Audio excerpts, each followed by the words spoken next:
One more item for you, the last in our civics book, rights. Boy, everyone in this country is always running around yammering about their fucking rights. I have a right, you have no right, we have a right, they don't have a right. Folks, I hate to spoil your fun, but there's no such thing as rights, okay?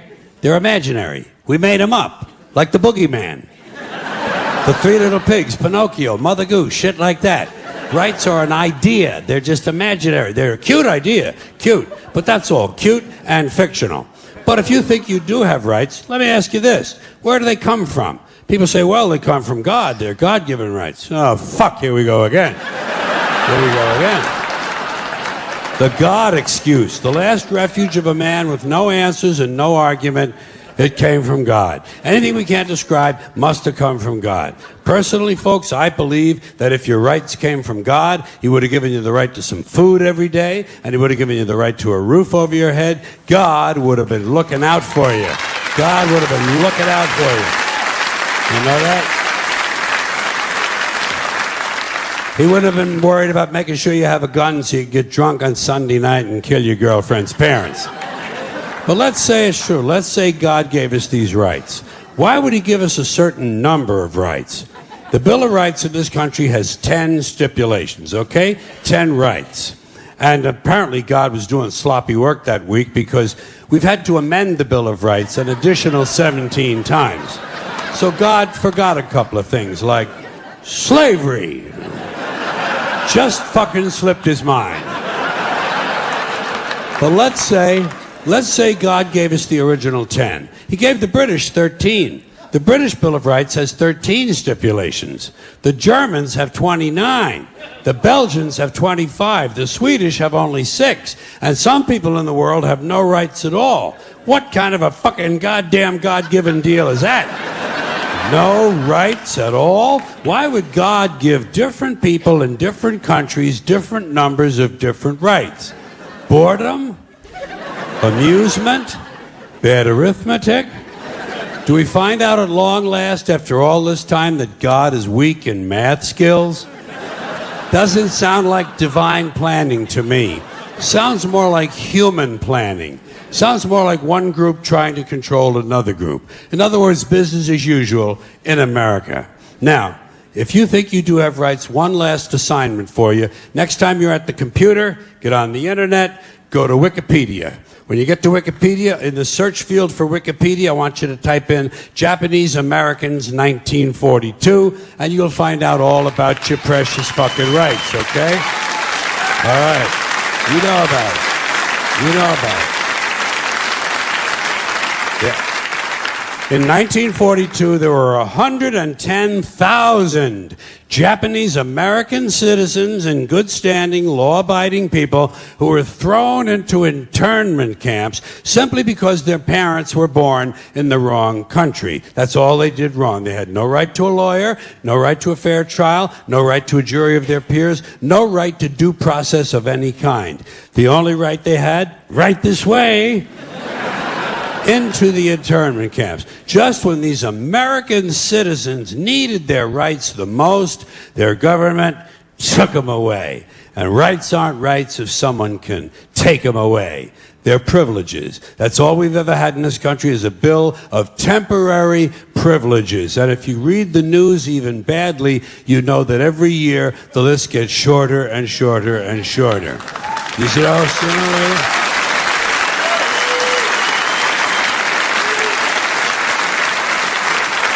Yeah.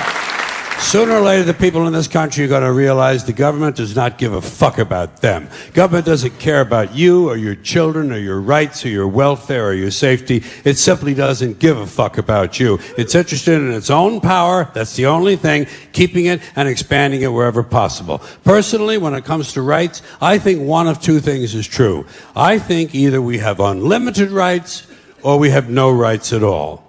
Personally, I lean toward unlimited rights. I feel, for instance, I have the right to do anything I please. But if I do something you don't like, I think you have the right to kill me. So where are you going to find a fairer fucking deal than that? So the next time some asshole says to you, I have a right to my opinion, you say, oh yeah? Well, I have a right to my opinion, and my opinion is you have no right to your opinion. Then shoot the fuck and walk away. Thank you.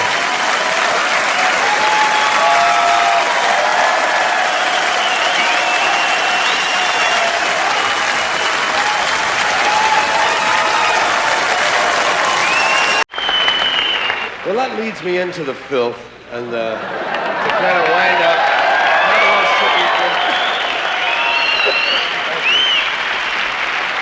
You know, that's the trouble with it, is trying to decide what to call these words, man, or trying to decide what to call this whole thing.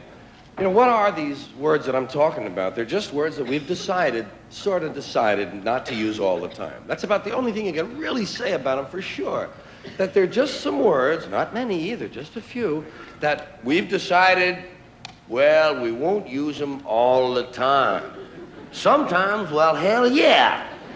Sometimes it's okay, but not all the time. And they're the only words that seem to have that restriction. I mean, there are a lot of words you can say whenever you want, you know. Pneumonia! Nobody gives you a lot of... All right, you can't yell it in the hospital a great deal, but what the hell? There are words that you can say, no problem. Topography! No one has ever gone to jail for screaming topography. But there are some words that you can go to jail for. There are some words that we just have decided we will not say all the time. Sometimes, okay. If you're running through the jungle, chasing somebody that we're at war with, you can holler them. If you're shooting a criminal, it's okay. It's the all-American thing. Dirty fucking crook. But if you're with the bishop's wife at lunch, it's better not to ask for the goddamn lettuce. You know what I mean? It's just like we've decided there'll be some words we won't say all the time. And I was just trying to find out which words they were. For sure, all of them. I wanted a list. Because nobody gives you a list. That's the problem. They don't give you a list. Wouldn't you think it'd be normal if they didn't want you to say something to tell you what it is? Nobody even tells you when you're a kid what the words are that you're supposed to avoid. You have to say them to find out which ones they are. Shit! Oh, fuck! That's two. Oh, Ma, that's enough trial and error, huh? Please, Ma, give me a list, huh? All right, you're 6 years old now, and here's the list of words your dad and I don't ever want to hear you say. Oh, hey, thanks, Ma. Boy, that's gonna save me an ass kicking or two.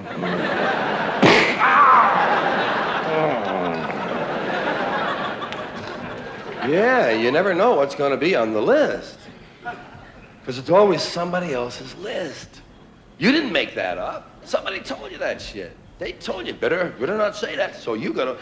And you don't know what's going to be on their list. God, people's lists even change from day to day. Some people on Friday night got a list, you know, not about 2 or 3 words. Sunday morning, goddamn, there's like 27 words on it. These are the same people 2 days later. Different list. So you got to kind of watch out what you're going to believe from them. The trouble is, I was trying to find out what these words might be, and I wanted to know the ones that you could never say on television. I mean the filthy words that are always filthy. There are a lot of these little two-way, double entendre words that have 2 meanings, words that are okay part of the time. I call them like part-time filth. Some of these words, they're only 50% dirty. You have words like ass. Ass is hardly even a dirty word anymore, but it has a few meanings that you can't say on television. That's what I was talking about. What can you say on television? That's another one of those places where we can't use these words all the time. But some of them are all right some of the time. Ass is all right on television. You can say on television things like, well, you've made a perfect ass of yourself tonight. But you can't say, hey, let's go get some ass.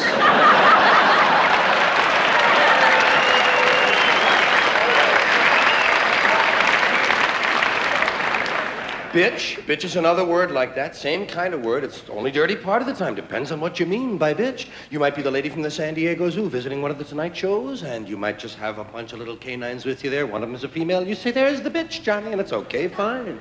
Just don't refer to the singer the same way. That's all. Is that bitch going to do another number? Yes. Animals are fine on those two-way words, and that's it. That's what I was trying to find. The words that were always dirty, not just part of the time, but completely filth. Well, in looking for these words, I kept finding new categories. We have so many ways of describing these dirty words. Well, we have more ways to describe dirty words than we actually have dirty words. That seems a little strange to me. It seems to indicate that somebody was awfully interested in these words. They kept referring to them.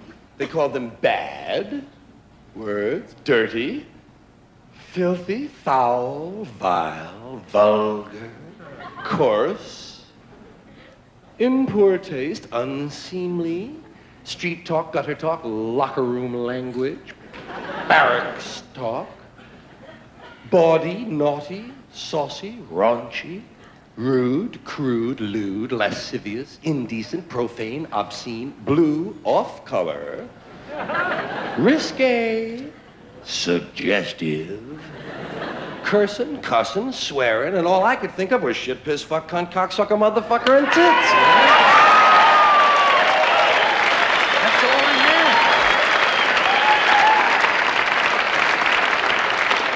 had. Shit, piss, fuck, cunt, cocksucker, motherfucker, and tits. That was my original list. I knew it wasn't complete, but it was a starter set, you know? Shit, piss, fuck. Yes, WBAI is the one who played them. Shit, piss, fuck, cunt, cocksucker, motherfucker, and tits. Now, that was the original list. We've added a few words since then. We've added fart, turd, and twat. And I know there are some other words that many of you are wondering about, why they haven't been considered, why they haven't shown up on the list thus far. We're looking at them all very closely.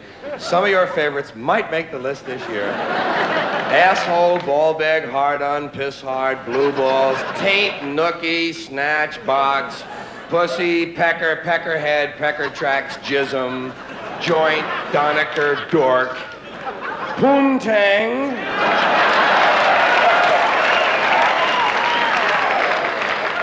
cornhole, and dingleberry. Dingleberry, a very popular word. And to my way of thinking, dingleberry, a rather innocent-sounding word. Dingleberry sounds Christmassy to me, you know. Let's put one on the tree, Dad.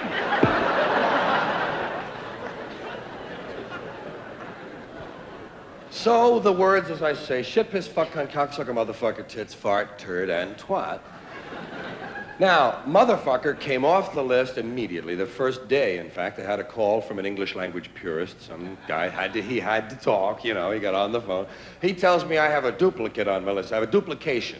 He says, motherfucker is a duplication of the word fuck, technically, because fuck is the root form, motherfucker being derivative, therefore it constitutes duplication. And I said, hey, motherfucker, how did you get my phone number anyway?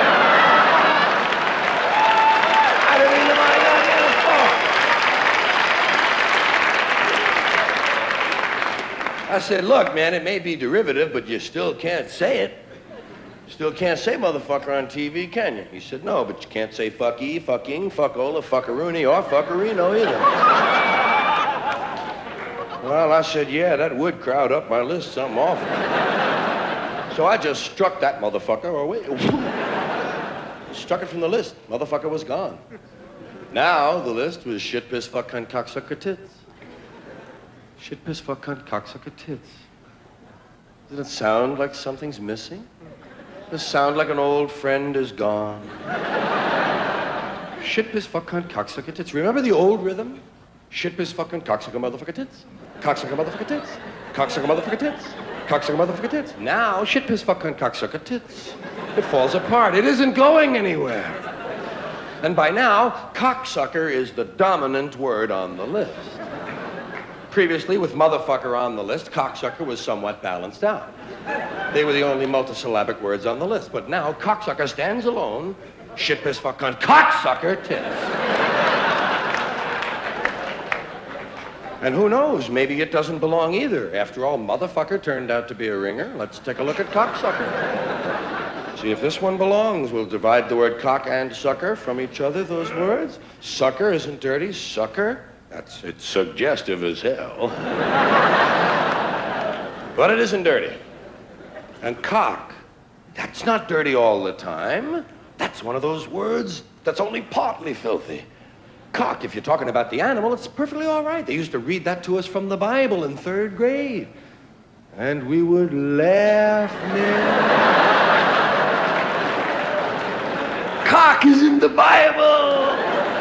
Remember the first time you heard about a cockfight? What? No. Get out of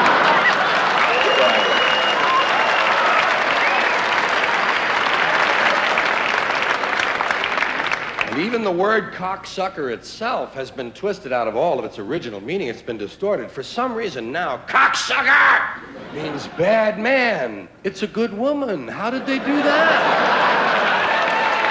How did they do that?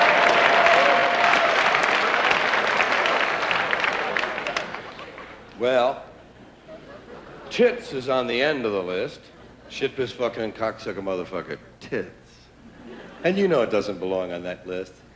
I mean, it really doesn't belong in with that kind of heavyweight filth. Tits isn't dirty. Tits is cute name. Cute thing, cute idea. Great fun. Good name.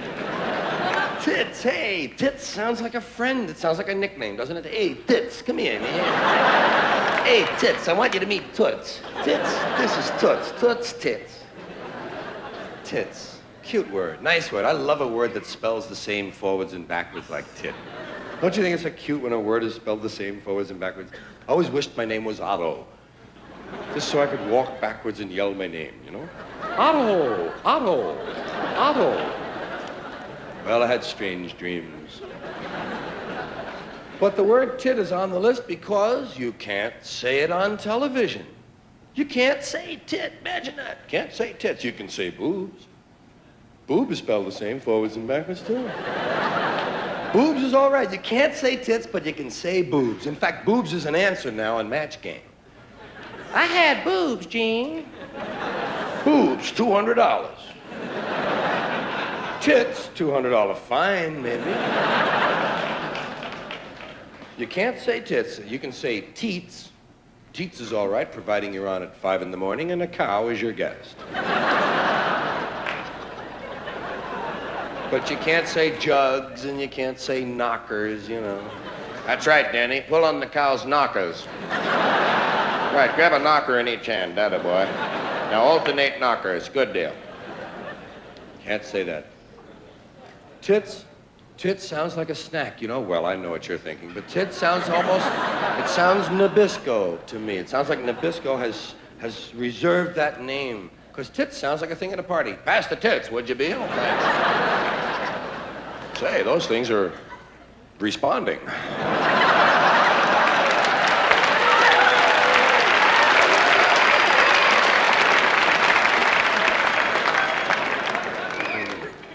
Well, shit, piss, fucking, toxic, motherfucker, tits, fart, turd, and twat. Fart is like tit. It's one of those words that isn't that harmful. You know, it's just a cute kind of thing. Well, farts can be a little harmful. It depends. Depends on who's cooking. But fart is a cute. Hey, kids know farts are okay. Kids know farts are fun. Farts are shit without the mess. Wow. Yeah. Same funny sound, same vile smell, no fuss, no muss.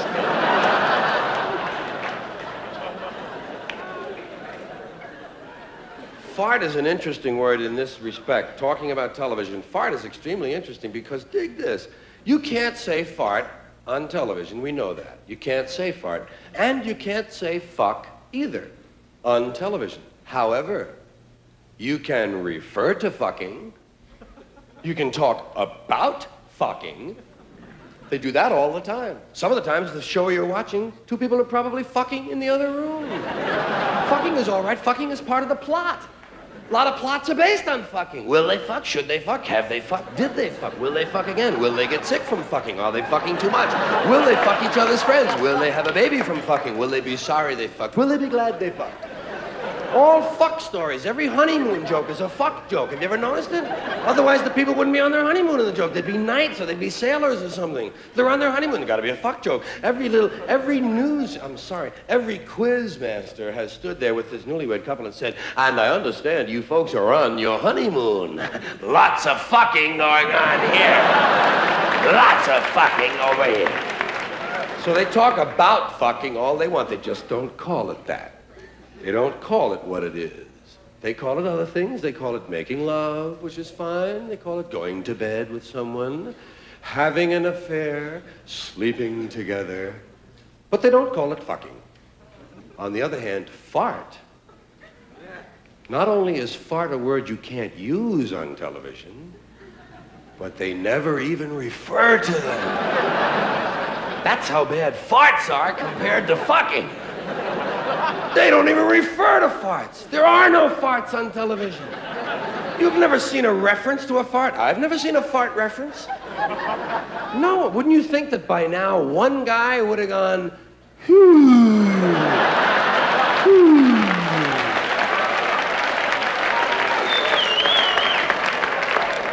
you think by now that one guy on the Johnny Carson panel just once would have said, "Hey, Ed, move down, man. Woo! Wow.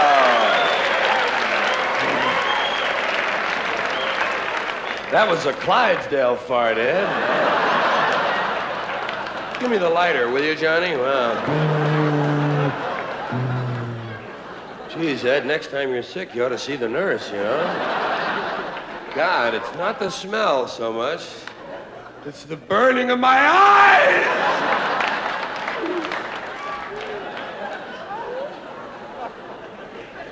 Well, we might live to see that. You never know. Remember when you were a kid? Maybe you were a little boy child like me, out on short pants, maybe sitting in church.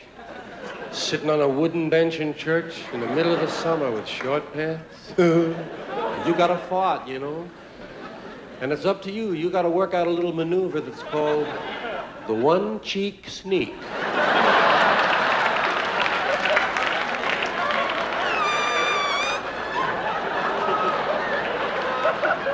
Right in tune with the organ. That's why they call them pews, you know? Pews! Pews! Pews!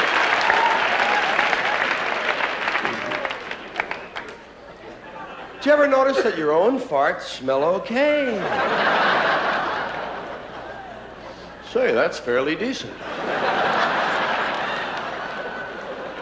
I think I'll stay home today.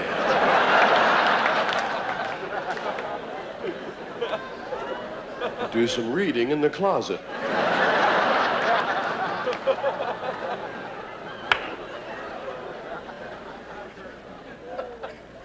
Now, I mentioned the three extra words, fart, turd, and twat. Turd is another word you can't say on television, turd. But, you know, when you get right down to it, who wants to say it? I don't even care if I ever hear that one again.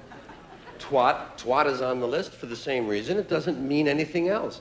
You know, it only has that one meaning. Twat's twat, and that's that. It's not like prick. Prick is one of those part-time dirty words. Prick is all right. You can say prick on television. You can say, I pricked my finger. Just don't say you fingered your prick.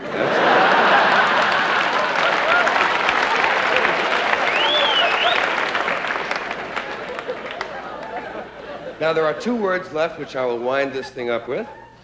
One of them is not dirty all the time. One of them is ball, or balls, is a word that's mostly clean. It has many clean meanings, but it has a couple of meanings that might get you in trouble.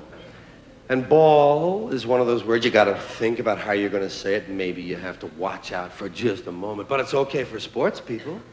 Perfectly all right. When you're a kid, you grow up, they tell you, go play with your ball. Really? But it's okay for the sports announcer on the Game of the Week to tell you that Pete Rose has 2 balls on him.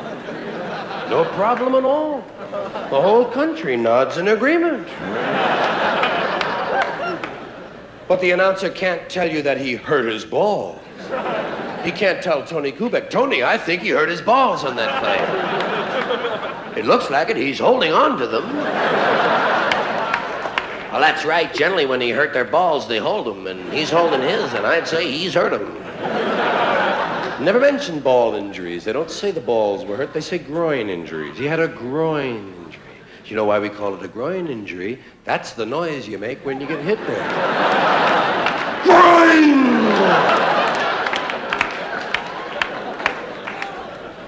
Now then, the other word I wanted to remind you of was the word fuck, which of course is the champ of the all-time dirty words. When they're always dirty, by God, fuck is right at the head of the pack. Fuck's a good, strong word. It's a good, strong word for its purpose, and it's a word that a lot of people have trouble with. It's an honest word. It's a forceful word. It has a lot of emotional baggage with it. When you hear the word fuck, you're not just hearing the word. You're hearing everything you ever heard about fucking. I mean, we have a lot of attitudes about fucking. Some of them are rational and some of them aren't. Some of them have joy in them, some have guilt and fear and all sorts of things. And the word fuck carries with it a lot of emotional baggage. When they say fuck, you go, what? Oh, good. Oh, I thought you meant do it right away. God, it's just a word that, well, it'll clear the room awfully quick in some households. It's a heavy, good, strong word. It's a proud-sounding word to me. Fuck, I am fuck. Who are you? Fuck of the mountain. I just feel the word is getting a bad shake. The word has an image problem. The word fuck needs public relations help. It's just a word. That's what you have to remember. It's just a word, but it's in such bad shape. Here's a word that started out okay, started out all right. Nothing wrong with the word fuck originally. I mean, there it was. You're not a bad word. You're not a bad word. You've just gotten in with bad company. People. That's all. Just the word was all it was. The word in the original Old English, as best I can find, fuck only meant to hit, to smite, to perhaps hit with a stick, to fuck the tree, to fuck the rock, to fuck thee. That's all. And pretty soon, that's all. I'll hit you with my dick, honey. Look at that. That's all it was. Just a little, I'll knock a little fuck on you there. That's all it was a love tap when you get right down to it. That's all fuck ever meant. All fuck ever meant was to make love and to make life at the same time. That's pretty magic. I mean, the pretty noble things we think about, making love and making life. Here was fuck hanging around with words like love and life. How did it get such a bad reputation?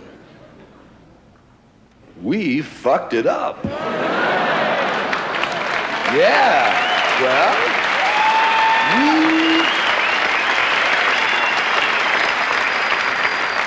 we put the aggression back into the word. Fuck you! Fuck you, you fuck! Fuck you, you fuck! Who the fuck do you think you're fucking with? Some kind of a fuckhead? Fuck you! Who the fuck do you think you're fucking with? Me? Don't fuck with me, I'll fuck over you. You fuck with me and you'll get fucked, you fuck. Don't fuck with me, I'm the fucker. Don't fuck with the fucker. God, it sounds like combat, man. It's got an awful lot, there's an awful lot of hostility in the way that word is used. There's an awful lot of aggression going down in the name of fucking. Imagine that. I'd just like to help a little. My feeling was, hey, here's a word that maybe we could save, just by paying a little close attention to it. The trouble is, with all that aggression and all that violence, that we lose track of those two things, and people start talking about sex and violence like they're one thing. There's some sort of an overlapping. There's some sort of a gray area between sex and violence that some people really are confused about. There are people running around talking about sex and violence as if it's one thing, as if it starts with an S and ends with an E. We're going to stamp it out of the comics. We're going to stamp it out of the Dixie Cup. We're going to stamp it out of homes. Sex and violence, hey, they are different after all. And some people even like them together. There are true people who do like a little violence with their sex. I don't care for that myself. I like my violence a little earlier in the afternoon, Talking about 2 o'clock, a real good ass kicking, and then everything's all right. But the word make love, not war. Someone pointed it out finally. They made it very clear for us. Make love, not war. I wish I had thought of that phrase, I really would have been very happy with myself if I had thought of that one. Man, I would have retired the same day. I would have left my car at the red light, man. I say, that's it, folks. I'm going to the beach. You got it. Make love, not war. Well, I didn't think of it. But I do have my own phrase. Make fuck, not kill. It's not as graceful a phrase, but I'm not looking to retire either. It's fuck.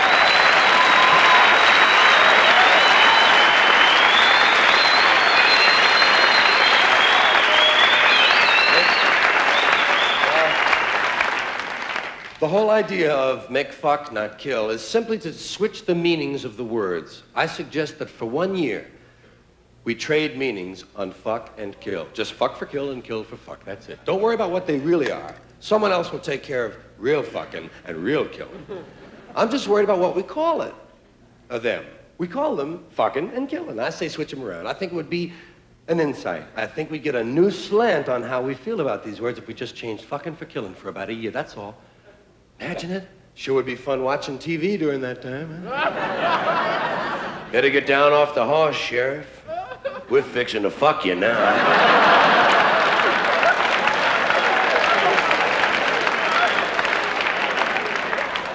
Mad fucker's still on the loose. Not anymore. He's made his first big mistake, my friend. He fucked a cop today. That makes him a cop fucker. Pardon me, boys. My horse broke his leg. I'm going to have to fuck him. I'll be right back.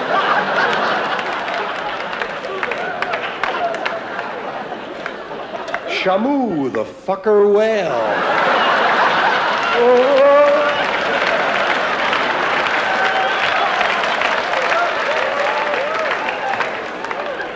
And to fuck a mockingbird, hold gently by the wing.